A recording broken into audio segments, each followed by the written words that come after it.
Hello, everybody, and welcome to the ArizonaWildcats.com Wildcats for Life video series. I'm very excited today to be joined by former Arizona pitcher and current undergrad assistant coach Cameron Ming, along with a couple of his former college teammates, Nathan Bannister and Lewis Boyd, and Arizona assistant coach Dave Vaughn. Guys, thanks for joining me. You got it, Berkey. You got it, Berkey. So we're going to spend some time today talking about the 2016 Arizona baseball season. For those of you who have forgotten somehow, 49-24, tied for the third most wins in program history. Set the program record for saves in a season with 18 and innings pitched, and 8 shutouts, which is tied 5th in most program history. An incredible season, and starting in the fall, we'll kind of start here with Nathan and Cameron, going from Andy Lopez to Jay Johnson with such a veteran team. We'll start with you, Cam. Just what was that fall like, getting to know Jay and Coach Lon and that staff after, coming to Arizona to play for Andy Lopez?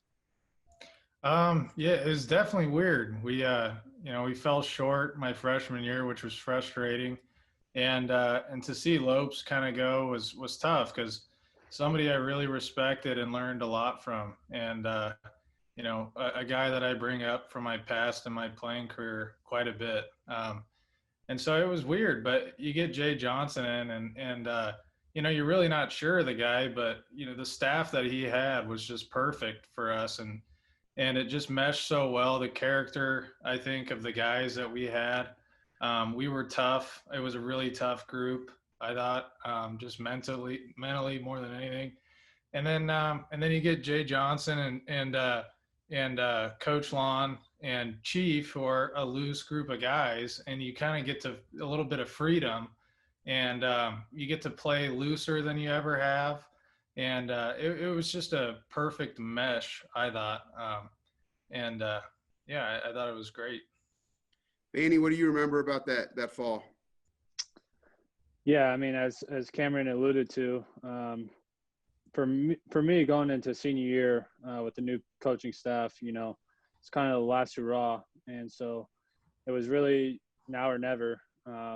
My first 3 seasons, we didn't make postseason, and that was really a bummer, especially coming in after a 2012 team that won it all. The expectations were really, really high. So it was failing for 3 years, not making the postseason was really disheartening. And getting a new coaching staff and Jay Johnson, Coach Lon, and Chief, it really hit the restart button or the refresh button. And I think that's what our team kind of responded to. It was kind of, all right, we're here. Like, we know what Arizona is supposed to be about, and this is our time to do it. So it started from day one meeting. I know Coach Jay Johnson had a meeting Sunday night before school started, and that kind of set the tone for the rest of the year of how we were going to come together as a team and how things were going to go. Coach Lon, from the coaching perspective, what was it like coming in such a veteran group that was so hungry to win after 3 disappointing seasons? Yeah, we kind of followed the same template that we did at Nevada. We were only at Nevada for 2 years.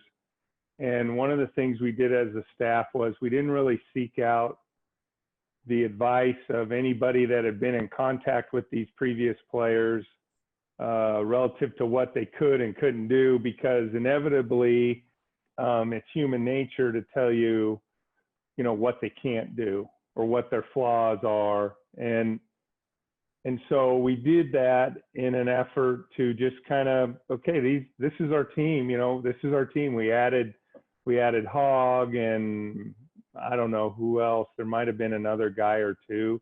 Oh, Ginkle. We added Hogg and Ginkle to the mix. Clowney, right?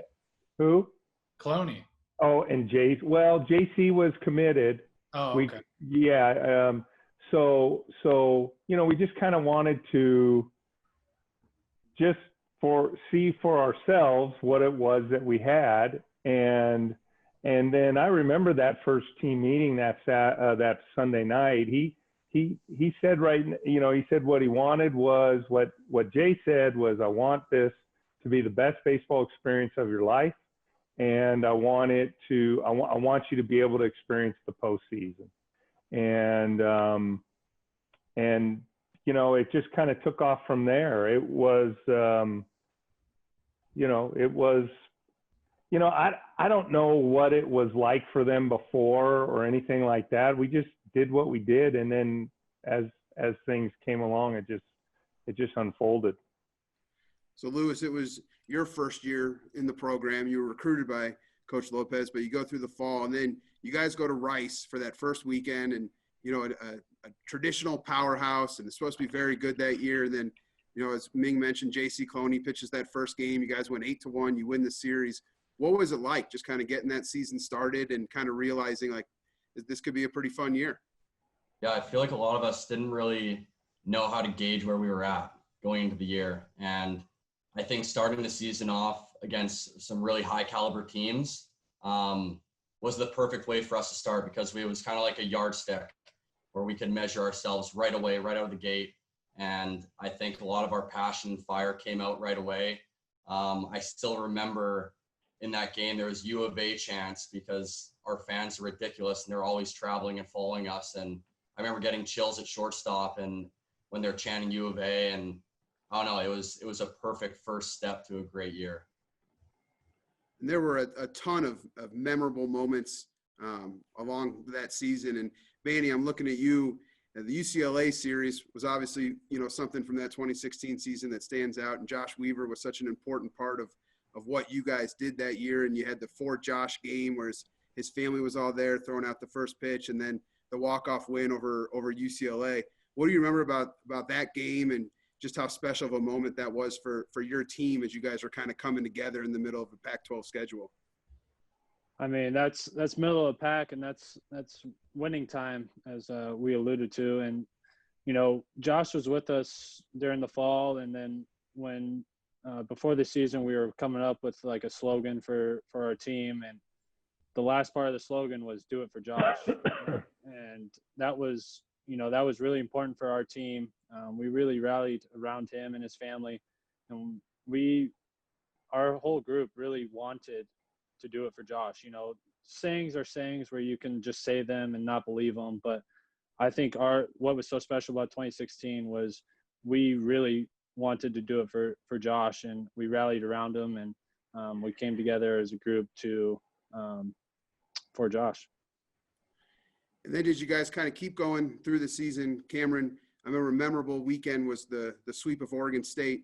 And I remember you talking about just the crowds that weekend and the U of A chants, as Lewis mentioned in Rice, and just how electric that was at High Corbett that weekend.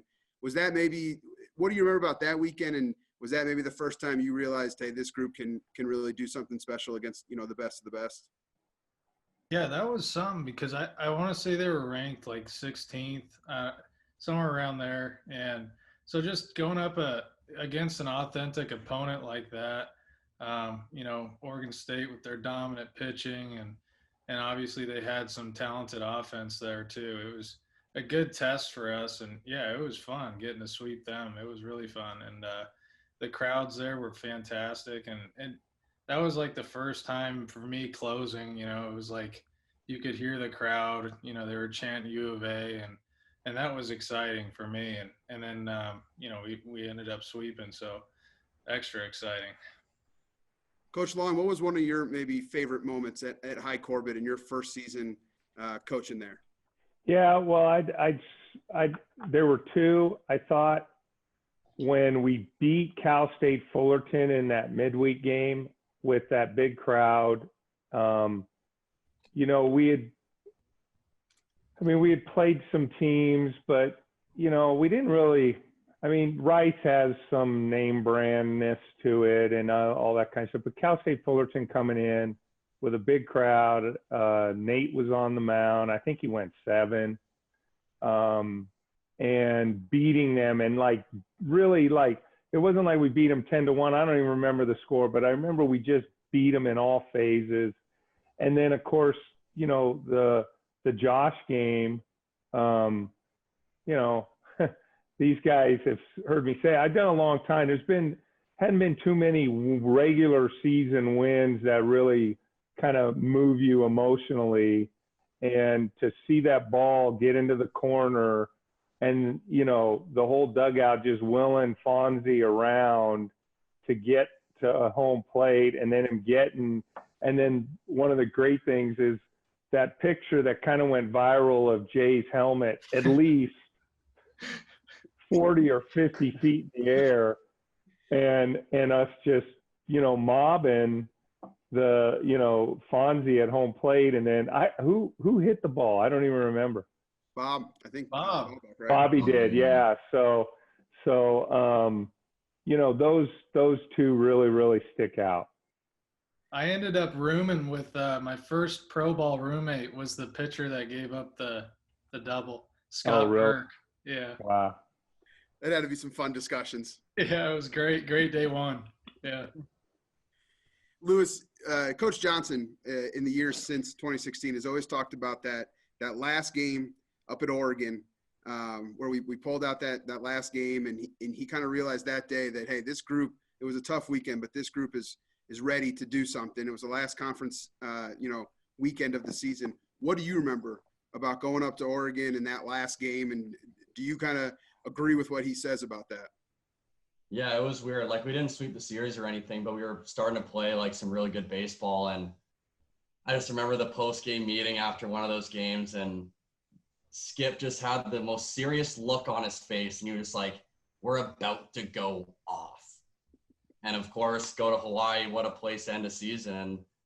And, when he said that, it was like, we're like, yeah, we are about to go off. We're so bought in right now. We're feeling so good. Everyone's like, our pitchers were dominant, and it was time. And it was something that it was really easy for all of us to get behind. And then everything kind of ensued after that.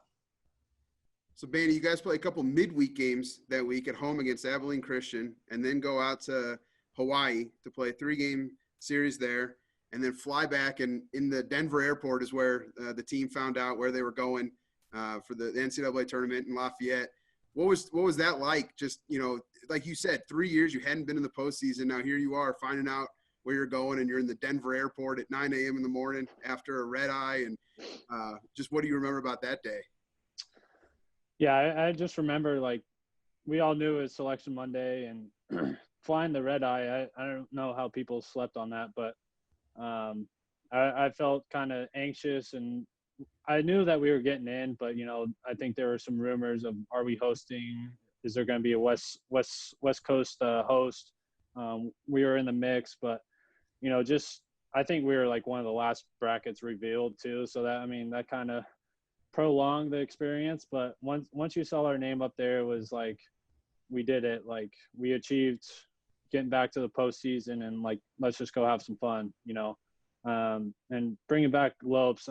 All he talked about was like, make it to the postseason, then like, just go have fun. And like, that's all you wanted to experience for 3 years. And to finally make the postseason, it was just like, yeah, let's go prove it. Didn't someone lose their phone in the Denver airport too? I don't think that happened. I don't know what you're referencing there. Yeah, and the best part is he blamed Justin Banky. I'm still convinced Justin religiously blames them to this day. I'm convinced he has it. I still think he has it to this day. Coach Lawn, as you obviously coaching veteran and had been to Omaha before, as you're getting ready for the postseason with this group and the brackets out, and you're going to Lafayette, what did you think it was about that team that they were ready to make a run and have a good postseason? Well, we were just playing really well, but again, they hadn't, and we hadn't as a staff even been to the postseason. But so, we win the first one, and then, like I always say, we got Arizona by Lafayette in game 2. And that was an interesting thing. I don't know if Minger or Banny realized, but, there was a lot of rain. And so we go to play that game. There was a wasp hive, like bullpen, 20 feet from where JC was warming up. He probably got stung 2 or 3 times. Where Sally was warming up JC, he was ankle deep in water. It just wasn't right for whatever reason. And then we get blitzed by Lafayette, and then we get the rain. If I'm not mistaken, we didn't do anything the next day. And then, so we go to the yard, and I think Serge threw BP with no shirt on, and we're trying to rally the troops, and it wasn't that anybody was down or anything, but I remember looking at the adjusted bracket going, we got to win 3 games in 36 hours, and we get Sam Houston, beat them. So now we got to play Lafayette the next day, right? A doubleheader. And we win that first game. And I remember the NCAA tournament host coming over, and what he's going to ask Jay is, what jersey are you wearing and what dugout do you want to be? And before the guy could get a word out, Jay says, we're wearing red and we're in that dugout. And so we go, and the rest was history. There was some, I think Banny threw game 1, correct? Yep. Yeah. No, he threw game 1 and then the clincher, the second game. But Ginkle, how'd that go? Refresh my memory. I think Banny started game 1 and Ginkle closed, and then Ginkle started game 2. And yes, that's right. And they just, they couldn't do what they wanted to do because all the pitchers were just filling up the zone. I mean, Ginkle, they were a fastball hitting team, but Ginkle just kept pounding them in. And then Banny was mixing, and then it was Minger came in and threw a bunch of sliders, and we won. And I remember, after that last out, I just watched, I said, look at these guys, man. They're having the best time of their life. It was really fun. Everybody asks me, was Mississippi State the most wild, crazy place you ever been? I don't know how these guys felt, but I felt Lafayette with 5,000 people was 10 times more nuts than Mississippi State with the 15,000. Seeing some people shake their heads no. No. They were both great atmospheres. I mean, it was 2 awesome places to play. Minger, I would imagine that Monday when you guys beat Louisiana twice to go to the Super Regionals is probably one of the most memorable days of your baseball career, and you got the final out of that last game. What was celebrating with the team like there and knowing that you got some more baseball to play? Yeah, well, I always feel like once we made the playoffs, it just felt like we were on house money. I don't know. It was like, we're here. Okay, sweet. We made it. We might as well have fun and see how we can do here. And then we just kept winning. And so, to get the final out was super fun. And then I just remember, realizing the umpire called strike 3 and then just losing it. There's a picture of me jumping, and I'm just like staring at the dugout with my arms up. And that was cool to just see your whole team, just scary but cool to see your whole team run at you after just what a rigorous weekend we had of just rain and, like CL was saying, wasps. And it was just, I don't know how we won. So it was just a great feeling.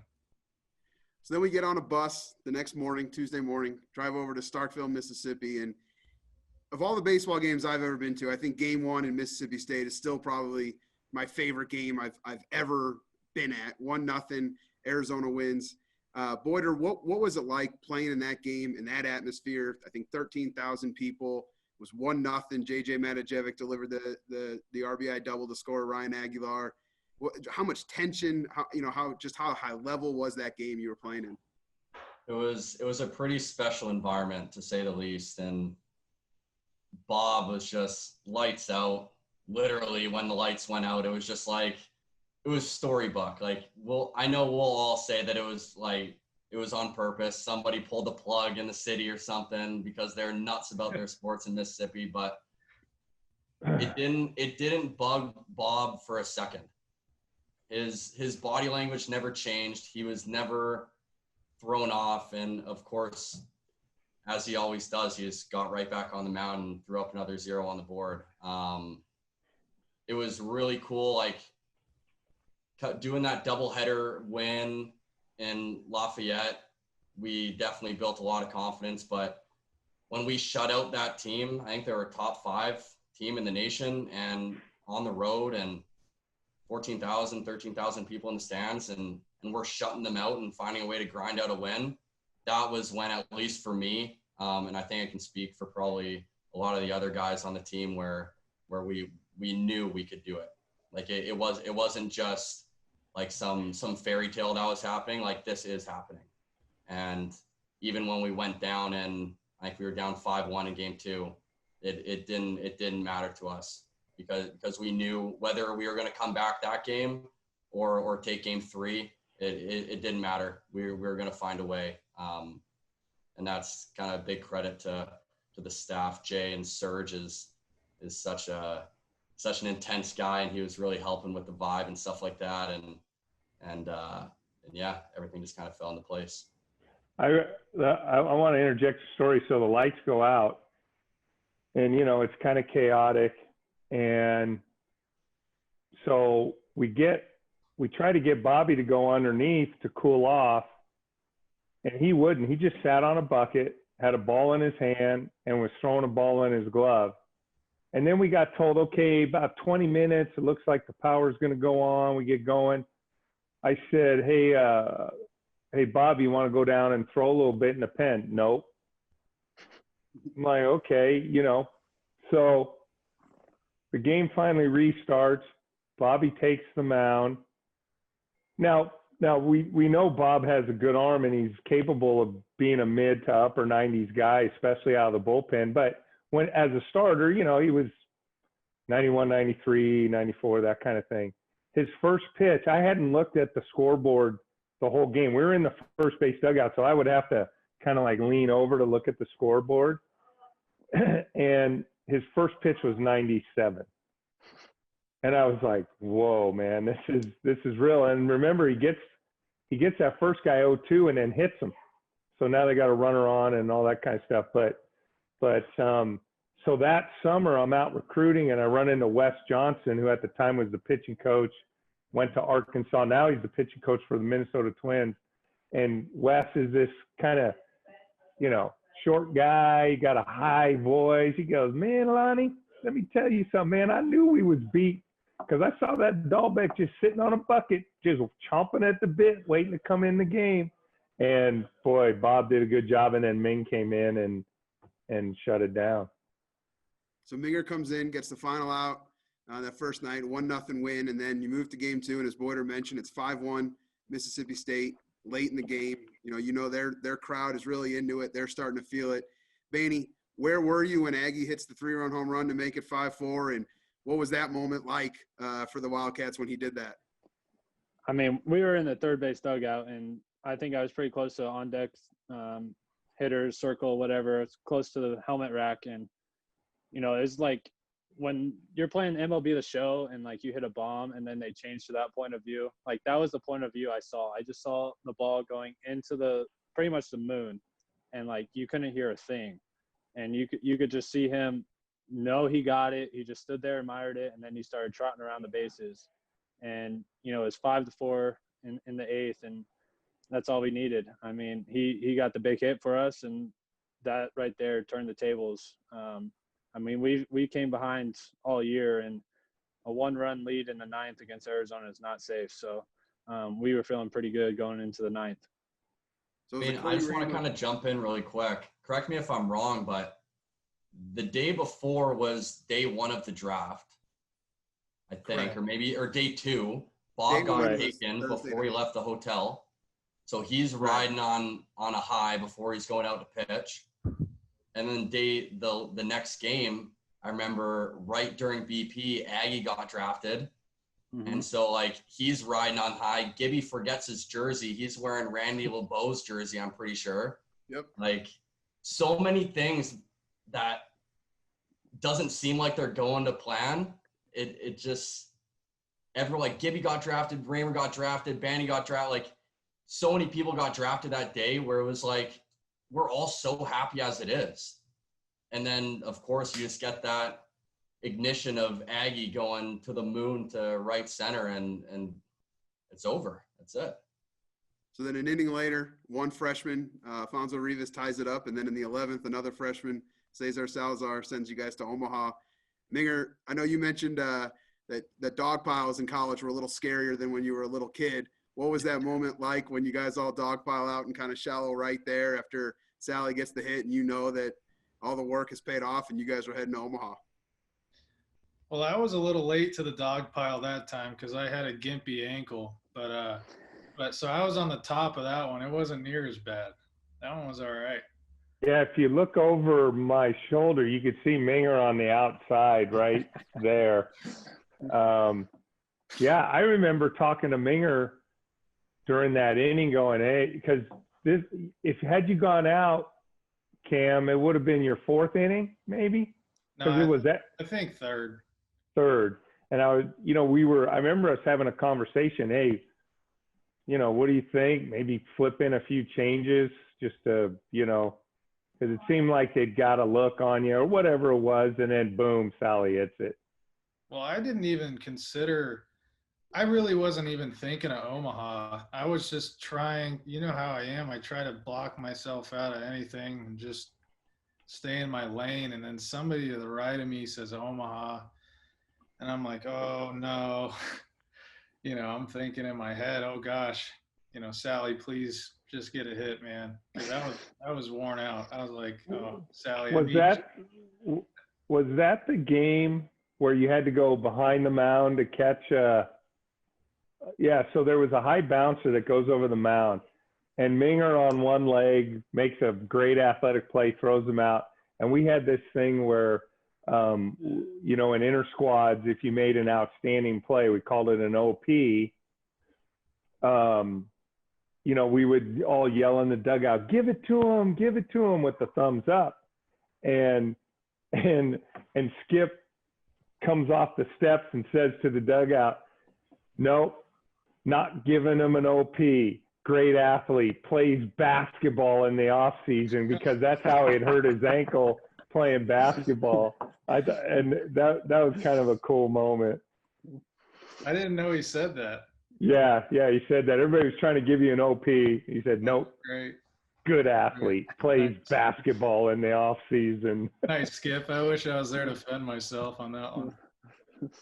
Andy, you mentioned, you came to Arizona, the year after they won the national championship. And I'm sure when you come in that year, you're thinking, hey, we're going to do that. And then you talked about your first 3 years, that moment that you're going to Omaha and you're probably getting the ball game one in Omaha.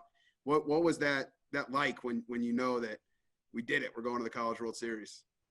To be honest, it really didn't set in until we got our own charter plane from Tucson, and then we land, and there's like 8 separate charter planes there, and then there's a police escort to the hotel, and you get all the Nike gear in the hotel. I mean, it was just like that. Like once you landed in Omaha, that's kind of when it felt like Omaha.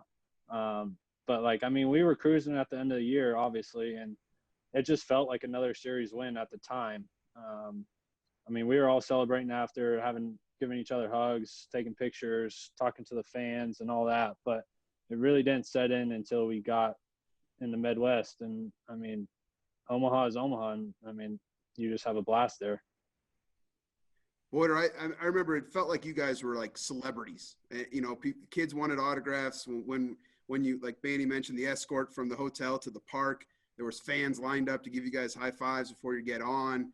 What was that like? Just being thrown into that and having that fanfare. It was crazy. Like every time we got back from a game, like the hotel is lined. When we would leave the hotel, it'd be lined with fans giving high fives all the way down. It's unreal. And then you guys would put out these sick like recap videos too, and it's like seeing all the extra stuff that we don't experience just like in the moment. It's insane to see like what a spectacle playing in Omaha is. I'm pretty sure we all loved absolutely every second of it.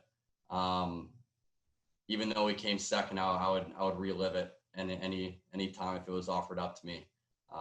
Definitely a lot of really good memories with the boys over there. So loved it. So I want to go around the horn here real quick for the players and Coach Lon. We'll start with Minger. What was the best part about playing in the College World Series?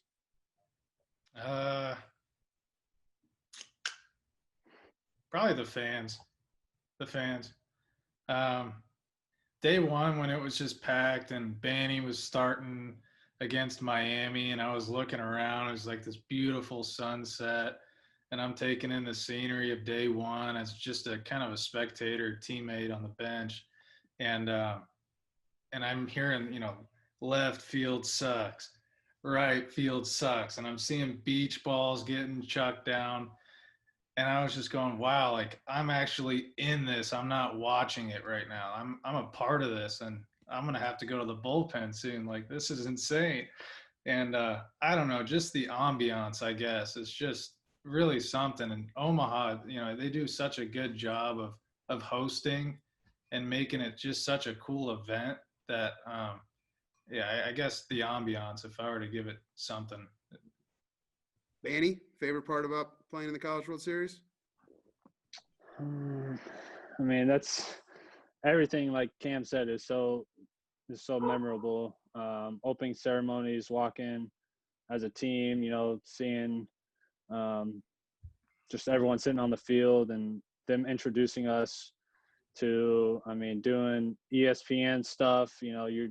You watch growing up, oh, that's Carl Ravage, oh, that's Alex Cora, and then you meet them in person. And then like going to the game as fans on your off days, you got to experience what it was like, not as a player, but to really enjoy the moment and understand that it felt like a Hunger Games in Omaha, just like we would pass by every day on the bus and you would see one flag of a team go down and they're taking it down. And we saw Arizona still up there. So that was always the best part of the day, driving back to the hotel. And then obviously like the accommodations, all the food, being with the family, just the hotel setup. It was just, everything was A+. Boyder, other than saving all of your doubles for Omaha, what was your favorite part about playing in the College World Series? I think something, at least as an infielder, the surface, like the dirt surface of their infield will always be the best infield dirt I've ever played on. I know that's kind of probably like a nerdy thing to say, that's pretty sweet, but just playing infield on there, especially behind guys like Bob and Banny and Minger and all the boys in the pen and everything, like I was just so comfortable on that dirt, never had to worry about a bad hop. So that was sweet. And there is nothing like winning a game in Omaha, regardless if it was game one against Miami or the game one against Coastal. Like just going through the high fives and just the atmosphere, and there's watching the highlights on Sports Center after the game. Like there's nothing like it.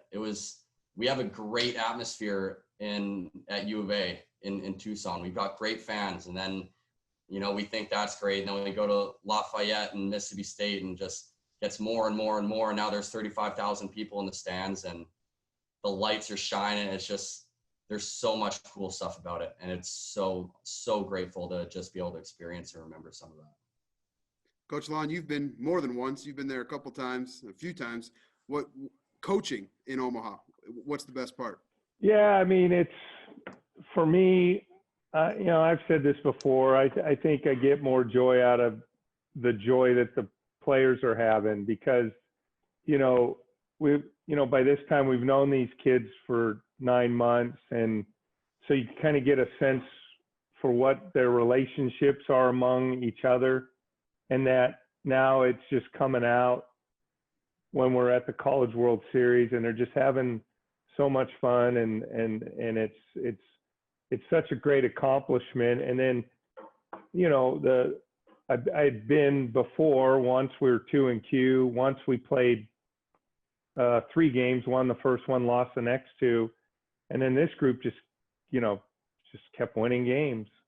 And, just to see them just be so fired up. And Jimmy Van Ostren, who was on our staff, we always text each other from time to time. Really, for me, the best thing about Omaha, the police escort to the ballpark, is the most unbelievable, coolest thing ever. From the aside from the games and watching the guys do their thing. I remember the police escort, he was given the Wildcat sign as we were pulling in to drop the team off. And it was just kind of felt like everyone had kind of caught our fever that year, if you will. One of the games, I don't remember which game it was, we left Serge. He got his wires crossed when we were leaving, so we left him. And when he got to the park, he was mad, like, what the heck, man? And we're like, damn, Serge, sorry, sorry, we didn't know. And so we kind of got it finally smoothed over, and he was good. And then VO walked into the coach's locker room and said, "Oh, glad you could make it, Serge." That was kind of a sneak little funny thing that the players probably didn't know about or even remember. So we'll end it on this, kind of bringing it back to Minger, Banny and Boyer. How cool has it been for you to see Cameron kind of back in the Arizona uniform? This is Wildcat for life is kind of what we're talking about, and for him to get to represent Arizona again, and now on the side that Coach Lon was on and coaching, for you guys who I know are good friends with him, how cool has that been to see him go back and coach at Arizona? We'll start with you, Banny. Yeah, I mean, I've known Cam for a long time. I mean, we grew up near each other in P-Town, Peoria. He went to high school near me, and you always hear the name in high school ball, who's good and who's making a name for themselves. And then you get to Arizona, and when I'm a sophomore, I believe he's a freshman. He's coming in, and you could just see a young pup ready to go. He always had the energy. He always had the motivation to be good. And so you could just see over the years, in 2016, at the end of the year, he could start to grow up and really mature as a player and a person, and knew exactly what he wanted. And even coming back down for homecoming this past fall, you could just see him as a coach. He had his head on straight. He knew what he wanted. He was all business and was making sure everyone was doing the right thing. And that's just seeing the maturity at each level was really special. Boyer? Yeah, I think Minger's a perfect fit. Being lucky enough to be the grad assistant for a semester and a half, and getting to work with the staff and everybody there, other than Yeski, I know how seamless the fit is for him. And just, I feel like Minger, for out of everything, just exudes being a competitor. And that's something that is hard to duplicate, and it's really hard to fake. If you're not a true competitor, it's so easy for other people to tell that you're just trying to put on a show, put on a mask for other people, so they think you're tough or ready to go. But he's someone that he walks in the room and you're ready to fight for whatever happens in the game. And I know working with Yeski and CL, Minger's going to learn so much too. So not only is he going to be able to set the tone with the energy and the compete level, I know how much that he's going to learn from those guys, and in the future be able to help even more people down the road. So I think it's going to be really awesome for him. Awesome. I can't tell you how much I appreciate all your guys' times. This was awesome. Going back and strolling down memory lane and recalling the 2016 season. So thank you guys so much for your time, and talk to you guys soon. Loved it. Hey, Berkey. Thanks, Berkey. Thanks, Berk.